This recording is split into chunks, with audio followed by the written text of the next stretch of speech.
Hello, hello, welcome or welcome back. Let's sit back, relax, have a snack, and enjoy.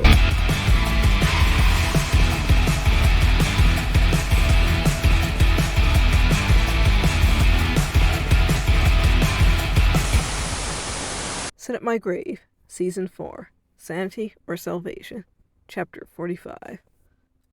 Hurling insults like breathing. He couldn't feel the weight so high in his condescension. The lines blurred between harmless anger and seeing the other as an opponent, rather. If they both felt the same way, maybe it would be easier to digest. There's so much more happening than you know. Stop being a brat and stop feeling so sorry for yourself all the time. The words would never leave. They didn't move when he used them as fuel in his rage, and they hadn't left now that he questioned his emotions towards every issue he faced. The room was dark.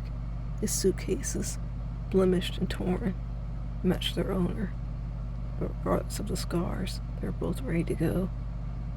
He clutched the stuffed toy close to his chest, knowing it would soon be his only companion again.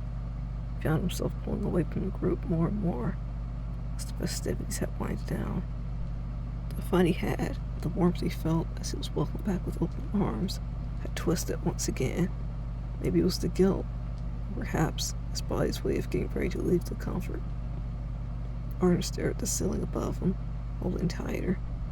Another day had come. It was almost over.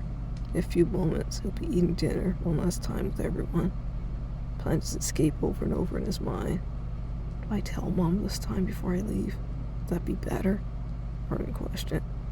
He remembered the tears in her eyes when they saw each other again. His hands tensed into a fist. How would she look at him leaving again without an explanation? Arden pushed his saliva back. Couldn't do it. Not to her or to Verna. There's nothing here for you. The words rasped through. Goosebumps trembled up his arms, and his eyes slowed to a close. He had to leave his town behind once again. Exhaustion didn't mean he got to stop. Arden sat up a bit, glancing at the family album he had smuggled away. Bits of evening sun gave him light. His eyes fell on his face. Reed, and their old one, sporting a stupid new haircut, sneering, flipping off the world. Arden's sorrowful smile soon turned to him squinting his eyes, a small wash of panic going over him. How old was he here? What were we doing that day? A simple question scared him. He managed to find the dates before he slammed the book closed, panting. How could you forget? The words screamed through his head. Don't you care for your own brother anymore? Or have you moved on too? Arden paused stiffly, hands holding the sides of his head. Those words, they weren't his own. Josiah. Arden barely whispered.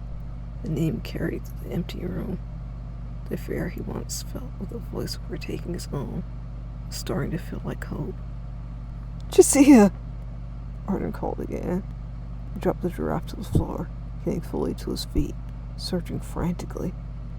Can you miss me, little Adler? Josiah, I feel like I've done nothing. I'm running out of time.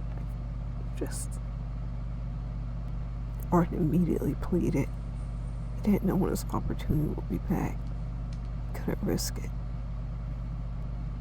He soon heard light rumbling through his head, like laughter caught through his chest. Don't fret, the words soothed him. A rush of cold wind blew through the room, startling Arden. He saw his book, Etala Maledictio, started flipping through its pages. It stayed upon his luggage. Arden's eyes looked to it. His teeth gritted. He glanced at the door, then back at the book. Slowly, Arden approached it. He couldn't tell his tension from excitement in this moment. A familiar page caught his gaze.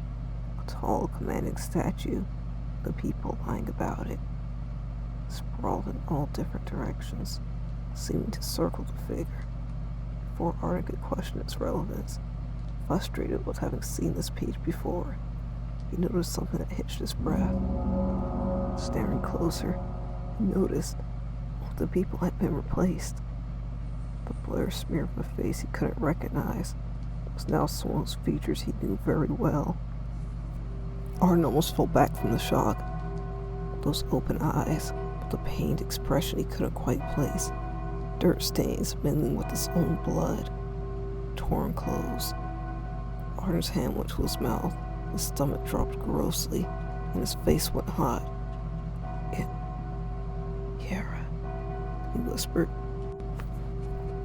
You have failed and failed again. However, I commend you for at least staying diligent, caring. While you still shed tears, others have dried up and moved forwards.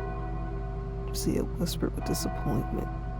The pain sadness in Arden's face, staring at what he'd done, slowly melted away, a heat replacing in his chest, rather.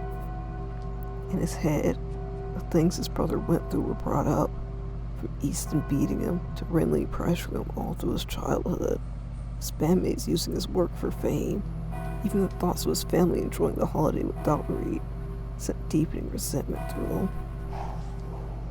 We'll be in contact, Arden Adler. You leave tonight. The final words Arden heard from him, for he was called out for dinner.